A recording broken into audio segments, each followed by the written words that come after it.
Bom, pessoal, tentei ser bem pragmático ali na apresentação sobre o modelo de negócio, sobre as alterações.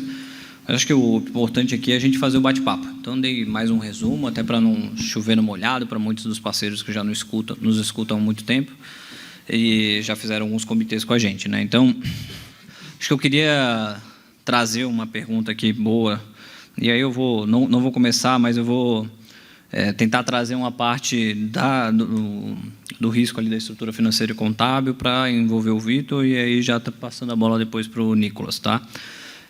O que muda ali na estrutura financeira e contábil, nesses modelos de contratação? E eu acho que, mais uma vez, aqui a gente vale até reforçar, que é uma dificuldade que você tem lá, que é a parte da remuneração dos executivos, né? Como que a gente vai começar a fazer essa apuração, que hoje é tudo jogado como dividendos, e até o pessoal, às vezes, do administrativo, ou sócios que viraram administrativo, né, que virou CEO, que virou head de expansão, que ainda continua lançando tudo como dividendos. Então, se a gente pegar os administrativos, transformar como PJ, como CLT, se a gente pegar os assessores de uma cota, transformar como PJ, CLT, o que você entende que muda ali no financeiro, no contábil, o quanto que isso dificulta a vida deles, e se faz sentido fazer esse movimento também, e quais são os casos que faz sentido, né? Boa. Primeiramente, boa tarde a todos. Prazer para quem não conheço ainda, sou o Vitor. Pegando já ao seu ponto, acho que um dos principais, primeiro ponto que a gente até falou no outro evento, é a questão do Prolabore, né? Que eu acho que é um ponto importante de se ter atenção, também pensando nessa mitigação de riscos. Então, o primeiro ponto a olhar, na minha visão, é a questão do Prolabore, tá? Quem tiver como sócio e estiver participando do operacional, ter esse Prolabore, logicamente, sócio capitalista ou alguém que não estiver ali exercendo atividade dentro da operação não tem a necessidade desse tipo de pagamento. Quanto à questão da estrutura como um todo, vai acabar envolvendo uma série de questões. O Cook até trouxe um pouco ali o ponto do PLR, da bonificação. Existem também as possibilidades de fazer via premiação, que é um caso aí mais atípico, que é possível também fazer algum tipo de pagamento para os assessores na transição, desde que, logicamente, respeite a questão da recorrência, respeite a questão da variação dos valores, a questão das metas. É uma série de itens que ali tem toda a questão de entendimento jurídico também, que acaba vindo junto com a parte contábil, né?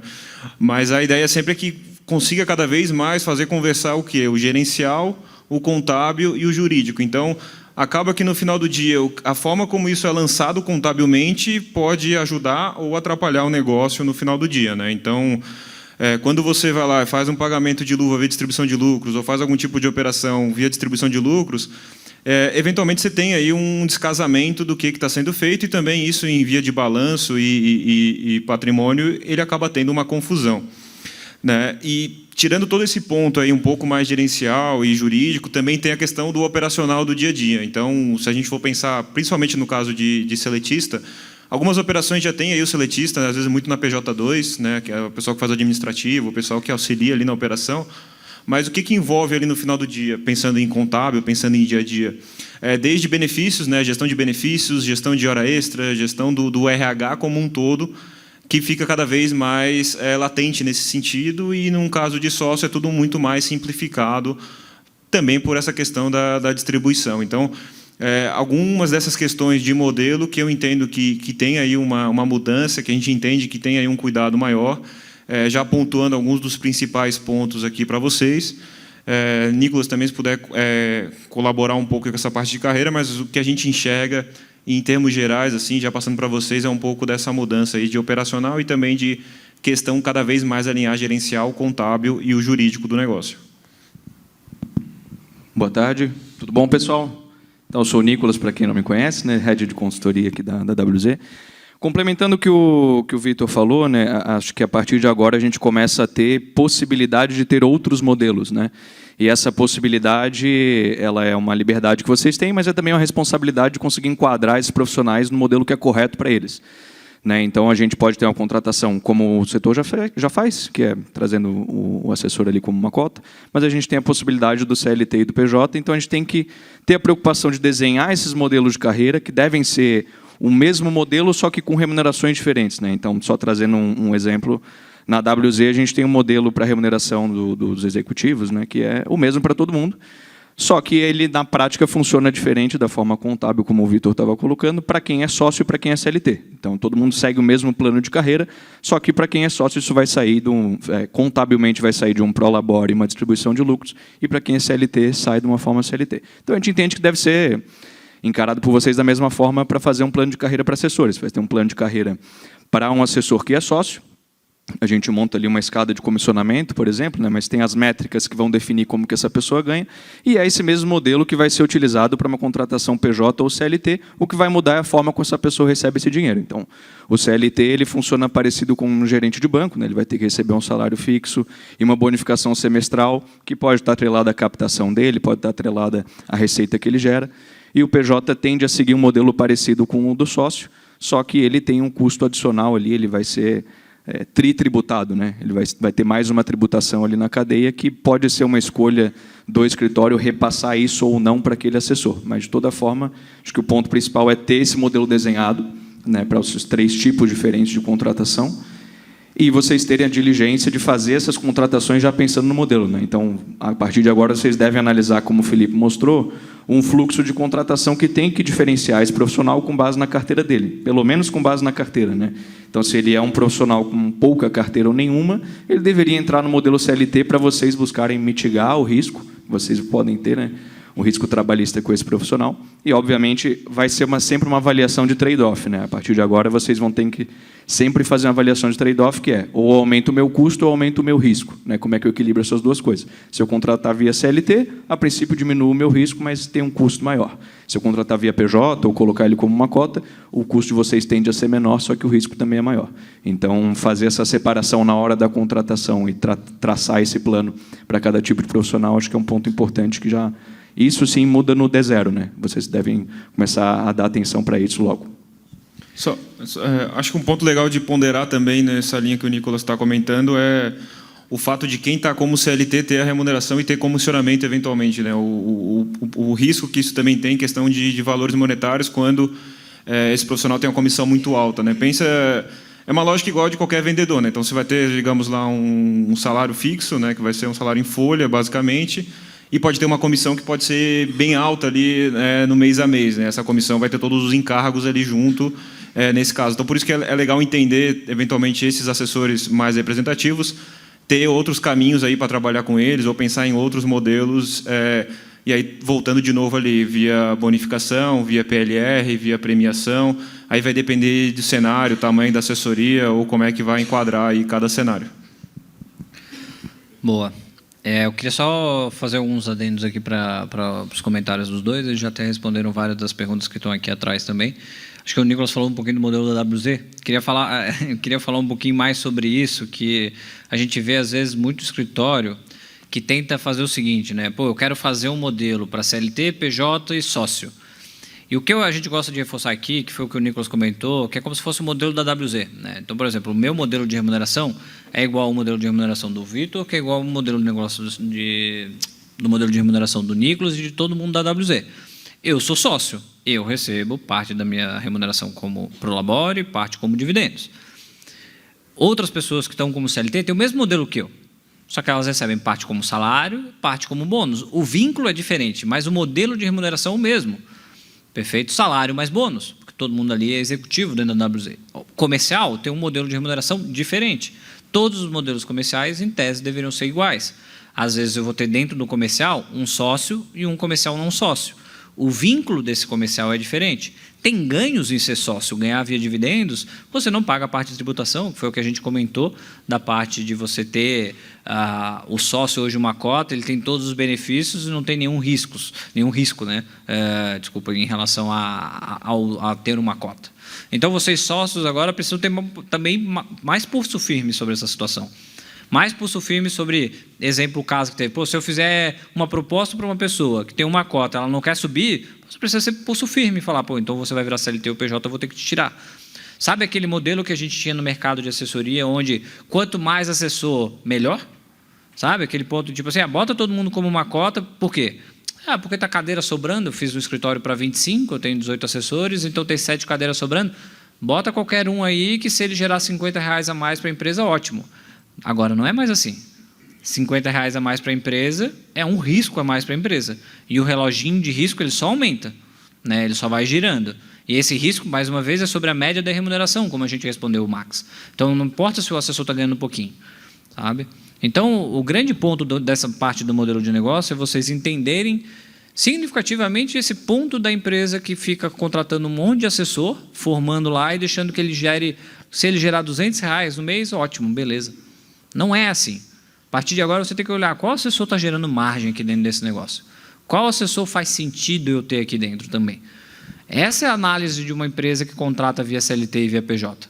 Porque uma empresa que contrata via CLT e via PJ, ela tem um custo mínimo, ela tem os benefícios que ela tem que fazer. Não é só chegar lá e pagar os dividendos. Se o assessor zerar... por exemplo, a gente conhece assessoria que tem assessor que gera R$100, R$200 de receita quando começa lá por um período de tempo. Mesmo com carteira boa. Faz tanto produto que não gera receita, às vezes, ou que gera muito baixo receita, gera lá R$100, R$200 no mês. Porra, é muito baixo, entendeu? Tipo, parece meio bizarro, mas normal, R$1.000, vamos falar. Então, pô, não dá para alguém que gera R$1.000 eventualmente de receita por mês ficar 1, 2 anos dentro da empresa. É um comercial, certo? Então, esse negócio de quanto mais melhor vai começar a mudar também. A gente sabe aquela comemoração de atingimos 600 profissionais? Pô, eu sempre achei meio irracional uma empresa comemorar o número de pessoas. Sabe? Temos 100 e poucos assessores. Pô, que ruim para você, né? O outro tem 30 e tem o mesmo tamanho, então tipo, você é improdutivo. Então, eu acho que esse é o cuidado que a gente vai começar a ter também nesse modelo de negócio, né? E aqui, só para falar do modelo de... Então, isso vai impactar bem forte em tudo que o Vitor comentou. Em Prolabore, em pagamento de distribuição, de departamento de RH, de departamento de pessoas, de aumento de custo com contabilidade, porque a contabilidade vai aumentar, o advogado vai aumentar, tudo vai aumentar. Então, aqui, e aí já começando a entrar, até passando essa bola para o Nicolas, é o seguinte, você tem extremos, né, Nicolas?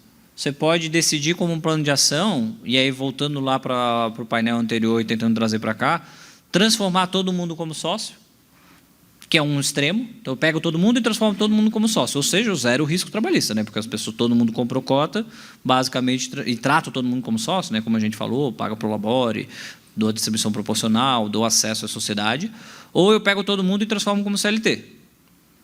E aí, queria que tu comentasse um pouquinho mais, porque, obviamente, esses são os lados extremos. Normalmente, ninguém faz os extremos, a não ser que você tenha um determinado modelo de negócio, mas queria que tu falasse um pouquinho mais sobre isso, que é uma dúvida que o pessoal tem bastante.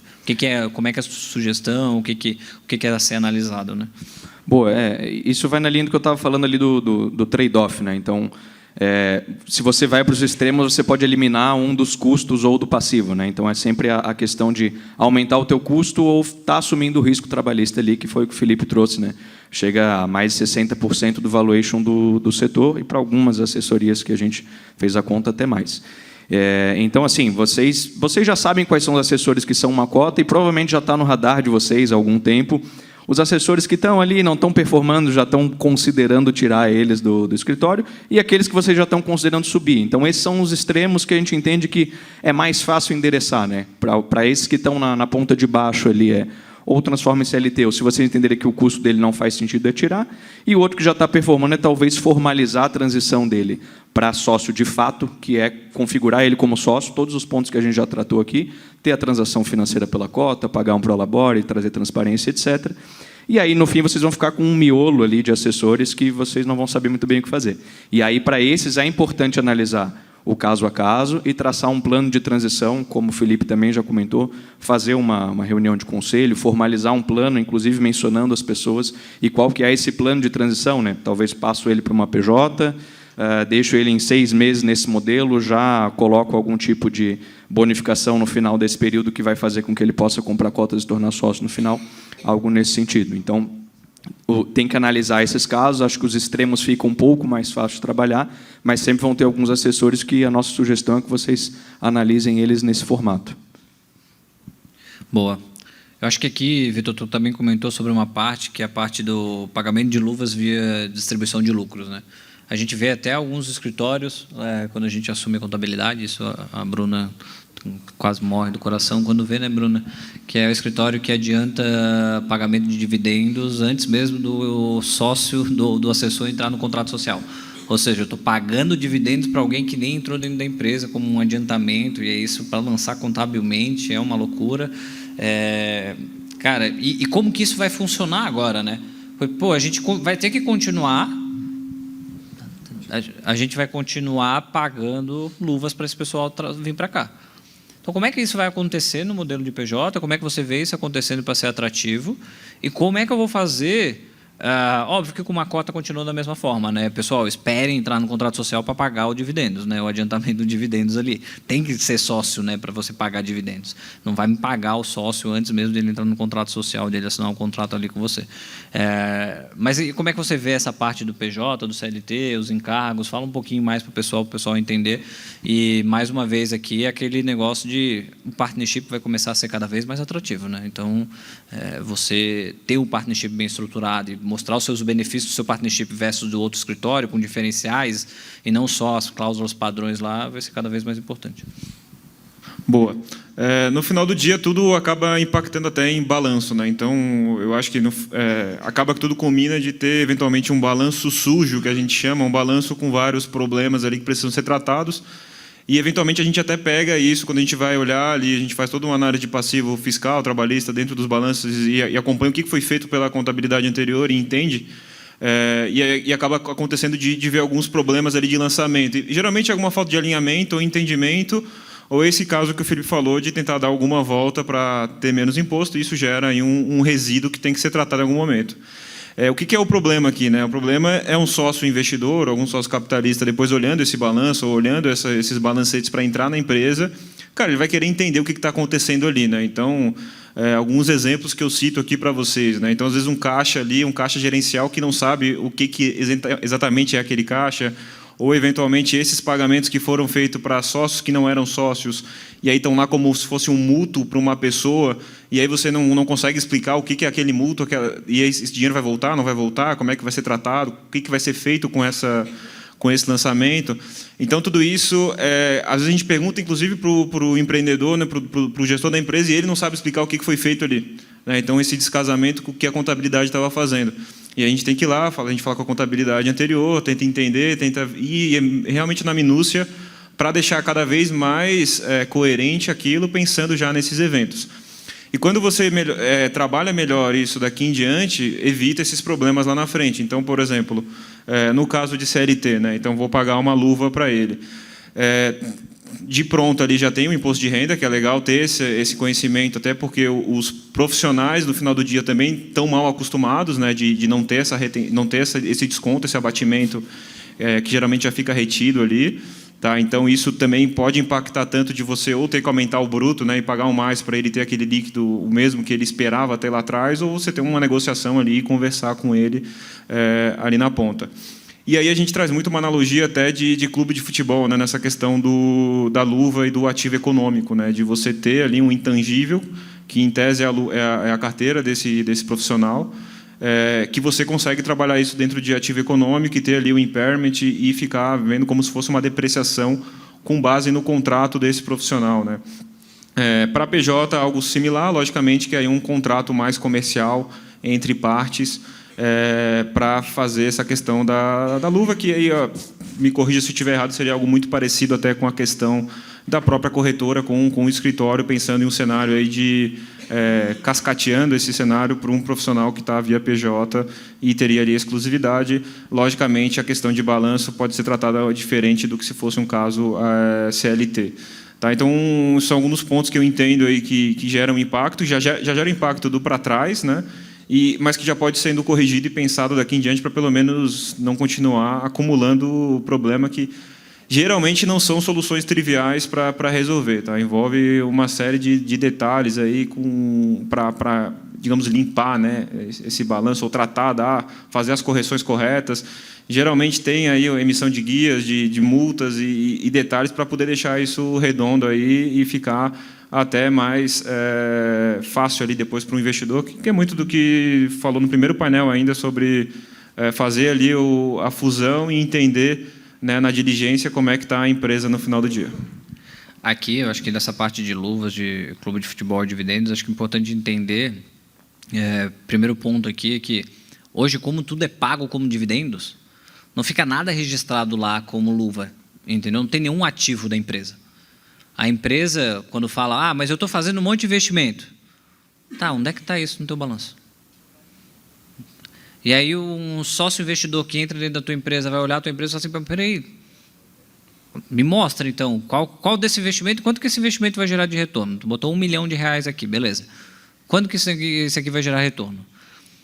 Num primeiro momento, os primeiros sócios capitalistas dentro do escritório podem ser as pessoas físicas, certo? Bom, a pessoa física pode ser até que ela não faça esse tipo de pergunta.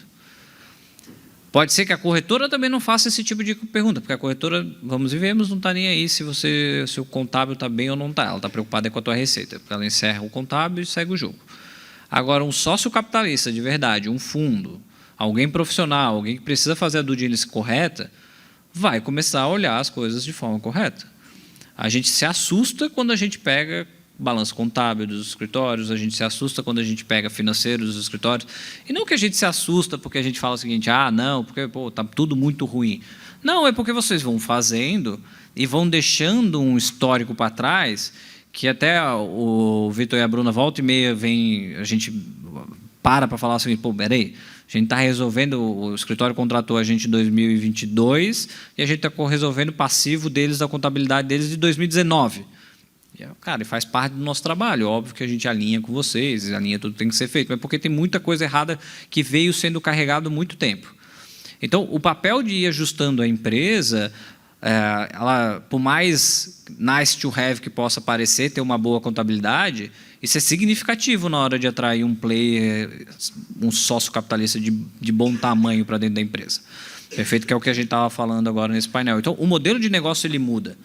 Tá? O modelo de negócio, que é o que a gente está querendo discutir aqui, da forma como você começa a pagar os profissionais, da forma como os profissionais começam a perceber o setor, ele vai mudar.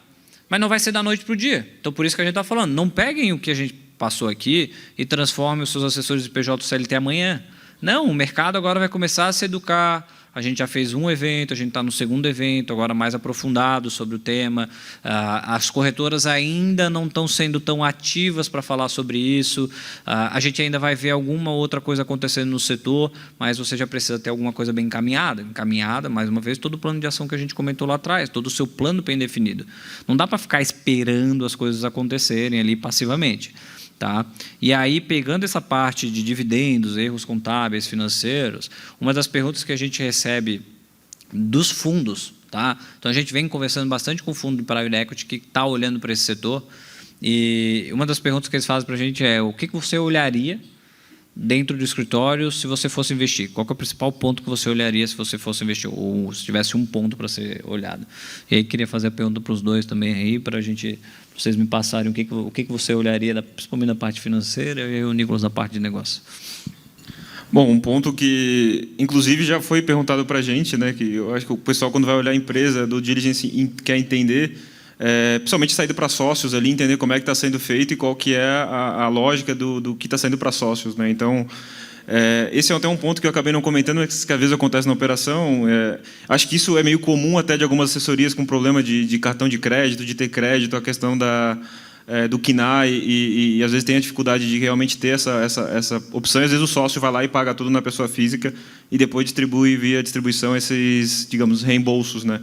E aí lá no balanço começa a aparecer um valor grande de distribuição para aqueles sócios, só que o gerencial não bate, né? Então, não, mas na verdade a remuneração desse sócio era tanto, mas no balanço tem muito mais se for fazer a média. Então, acho que essa é uma pergunta que o investidor geralmente quer entender, até porque assim, eu vou botar dinheiro em você, e como é que você vai tratar esse dinheiro? Você vai distribuir tudo? O que você vai fazer com esse dinheiro, né? Então, acaba que esse passado pode prejudicar nesse sentido, ou se você não tiver uma explicação clara, né, e não entender aquele detalhe ali, porque você vai entregar uma planilha, beleza, mas o teu balanço está diferente da tua planilha. Então, acho que esse é um cuidado, e é um ponto que eu, como investidor também, se eu fosse olhar, eu olharia um pouco também como é que os sócios estão tratando esse caixa, não que seja errado distribuir, né, mas que tenha uma regra e que isso seja seguido e que tenha ali um cenário que é respeitado entre os sócios, né? Ele vai muita estratégia no negócio também, mas só esse cuidado aí para ter claro.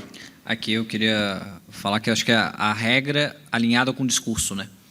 A regra da empresa alinhada com o discurso é o seguinte: pô, eu tenho uma empresa do modelo corporativo que quer fazer grandes crescimentos, que quer fazer grandes investimentos. O dia que eu faço um acordo de exclusividade, eu distribuo tudo.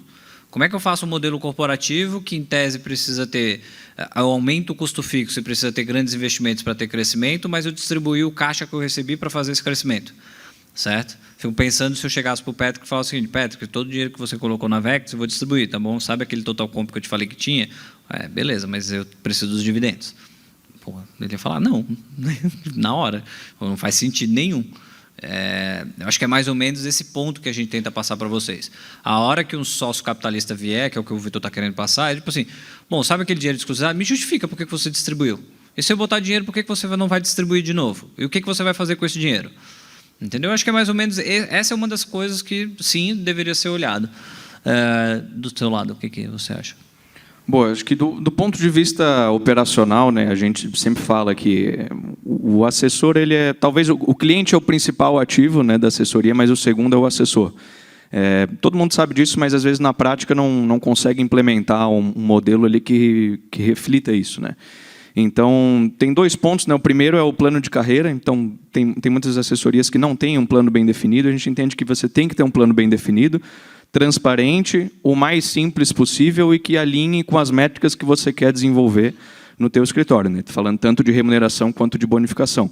Então, a gente, né, vê casos muitas vezes que assim, pô, quero implementar uma mesa digital e proprietária e fazer com que meus assessores tombem base ao longo do tempo para eles melhorarem a segmentação da carteira e atender melhor um cliente com uma maior segmentação, só que o plano de carreira não reflete isso. Então, o assessor não tem nenhum estímulo para tombar base. Ele só tem estímulo para crescer o net dele. Então, é provável que não funcione, né? Se ele não tem nenhum estímulo para tombar a base, ou você quer, por exemplo, que ele capte mais e não tem nenhum estímulo, nenhuma bonificação atrelada à captação, é pouco provável que isso funcione. Então, o primeiro ponto é ter um plano de carreira que o assessor bate o olho, ele sabe o que fazer, ele entende as métricas que estão ali. Então, não pode ser um plano que envolva 10, 15 variáveis, como a gente vê às vezes, porque o assessor vai chegar para trabalhar e não sabe o que ele tem que fazer. Se ele tem que atualizar CRM, se ele tem que coletar NPS, por aí vai, ou captar. Então, ele tem que ser simples, transparente e direto ao ponto, e claro, para todo mundo. E o segundo ponto da gestão desse principal ativo, que é o assessor, é fazer, de fato, a gestão dele como se fosse um recurso. É a analogia que o Felipe utilizou da indústria que produz mesa e cadeira e tem que saber a margem de cada um. Então, um investidor de fora vai olhar para a assessoria e buscar entender como é que ela faz esse tipo de avaliação, né? Porque muitas vezes avalia só a receita que esse assessor gera e não leva em consideração o que o Vitor colocou, por exemplo, que tem todo um custo fixo que só existe para dar suporte a esse assessor. Então, se a receita ou a margem que esse assessor gera não é suficiente para cobrir esse custo fixo, ele não está trazendo margem para o teu escritório. Então, no fim das contas, ele te traz receita, mas não te gera valor suficiente para fazer sentido o investimento que você faz nele. Então, além, né, de fazer toda essa conta de o investimento que você faz, o tempo que leva para retornar esse investimento no assessor, a partir de agora vai ter também a questão de gerenciar esses tipos diferentes de assessor, né? Ou seja, o assessor sócio, CLT e PJ, que vão ter um tipo de gestão de ativo diferente, porque tem custos diferentes e diferentes planos de carreira.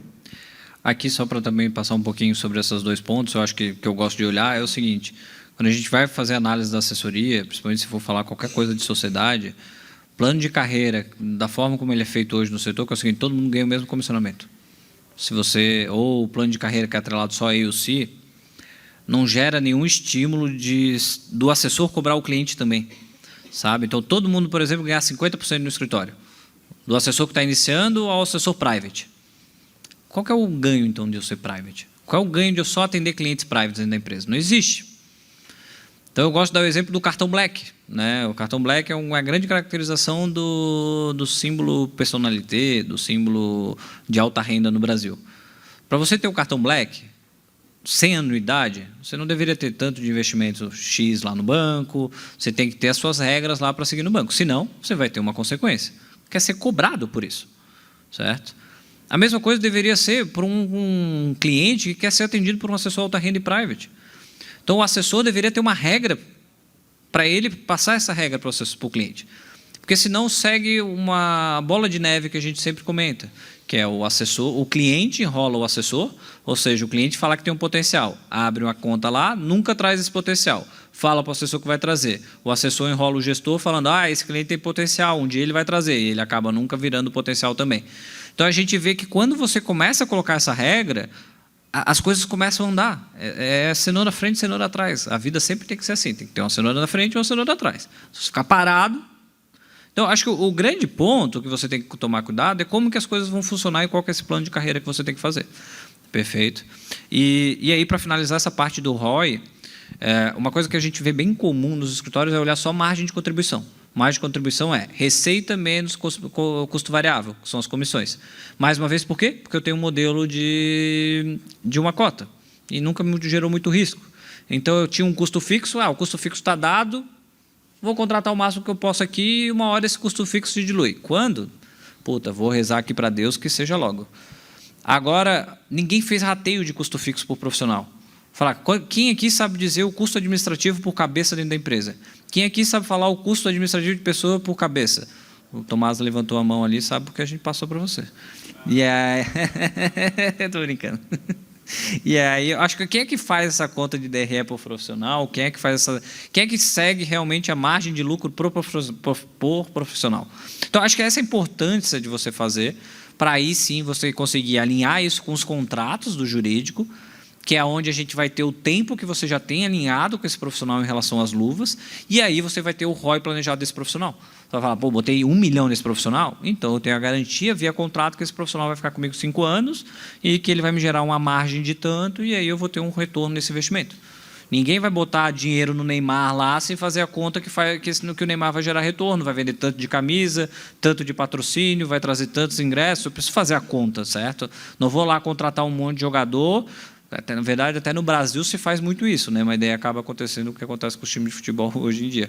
Mas, mais uma vez, o futebol está sendo profissionalizado exatamente dessa forma como tem que ser feito. Então, aqui é um pouquinho de como que a gente gosta de passar. Então, pessoal, aqui são as principais perguntas que a gente teve. Eu não sei se tem alguma pergunta aqui da plateia. Alguma pergunta aqui da plateia? Se vocês tiverem alguma coisa que vocês queiram comentar ou fazer uma pergunta, a gente pode aprofundar, senão a gente já entra direto no painel de partnership e podemos aprofundar mais ainda sobre esse assunto. Boa. Já que não tem nada, quer fazer um comentário? Se eu pudesse trazer só um ponto relacionado também à parte financeira junto com a estrutura da holding ali, acho que é um ponto interessante que a gente vê bastante no escritório, que eventualmente você tem uma PJ1 muito forte e uma PJ2 às vezes que não gera o mesmo retorno, né? E você tem ali eventualmente até o problema de transação monetária entre essas PJs e aí também vai um pouco da bagunça eventualmente no balanço, né? Às vezes joga para uma PF, a PF joga para lá, ou faz mútuo entre as PJs e fica aquele passivo também. Então acho que o caminho da holding eventualmente para quem está num modelo de crescimento maior e faz sentido absorver esse custo também é um ponto interessante também e que vai dar mais organização nesse sentido para a empresa, daí até a questão de ter isso depois tudo amarrado no acordo de sócios, né, que seria as PJs terem ali controlada e controladora, transferência intercompany, ter tudo isso bem detalhado mesmo e amarrar todas as pontas, né. E até um ponto também da parte de investidor que eu entendo que é bacana ali de trazer, a diversificação de receita também nesse sentido de quem está mais para um modelo corporativo e crescendo, que é um ponto também do financeiro. E um pouco no movimento que a gente veio ali vendo as operações, principalmente quarto trimestre do ano passado, primeiro trimestre desse ano, já de correção, né? Então, alguns escritórios se anteciparam na questão de correção, muitas empresas, o pessoal acompanhando o mercado, mas algumas operações já começaram a se posicionar nesse sentido. E aí, quando você tem um pouco mais de diversificação de receita, você consegue ter um pouco mais de margem para trabalhar, você sofre um pouco menos. E até a visão do investidor, aí, o Patrick vai poder falar muito melhor que eu, de ter um pouco mais dessa resiliência, né, nesses períodos aí de baixa também, acho que é legal, e ver como é que o modelo de holding, de outros serviços, de consultoria, pode ajudar vocês a ter essa diversificação, né? Então, hoje a gente pega ali, em média, né, os escritórios, você vê a XP de primeiro TRI de 22, primeiro TRI de 23, foi 2% de crescimento de receita só. E aí você vai olhar os escritórios, em média, é muito parecido, né? Porque acaba sempre seguindo muito essa lógica. As operações que tiveram aí um pouco mais de variação foi porque conseguiram trabalhar algumas outras frentes ou tiveram algum outro tipo de estratégia que que a gente conseguiu acompanhar, que destoou um pouco e teve uma melhora um pouco mais forte. Mas aí acaba envolvendo uma série de outros pontos aí, mas é legal compartilhar isso também. Até quem está no modelo ali que tem agente autônomo e consultoria, a gente viu que o crescimento ali, ou a captação na consultoria foi o dobro do agente autônomo nesse último semestre. Então foi a diversificação que o Vitor está colocando, né? Eu consegui captar patrimônio mesmo não sendo uma captação direta ali com a corretora. Eventualmente atrelado com o wealth service da corretora, mas num modelo diferente. Então, são estratégias que diversificação, vocês sabem tanto quanto a gente, até melhor, que para a linha de receita é significativo. Mas óbvio que isso não pode ser feito... Assim, todo um modelo de negócio diferente, né? Uma consultoria CVM, ela requer back-office, ela requer um pouquinho mais de operacional, mas ela também tem outros potenciais e atende outros modelos de clientes e até em outros locais. Então, aqui é só mais um comentário que talvez faça sentido para determinados momentos, para determinados escritórios. Bom, mais uma vez queria agradecer ao Vitor e ao Nicolas, e aí eu vou tentar ser bem objetivo, já vou direto para o painel do Partnership, então não vou nem alterar aqui a frente para a gente estar uns 15 minutos atrasado. Então, mais uma vez, obrigado, uma salva de palmas para os dois, por favor. Valeu, pessoal, obrigado. Pessoal, valeu.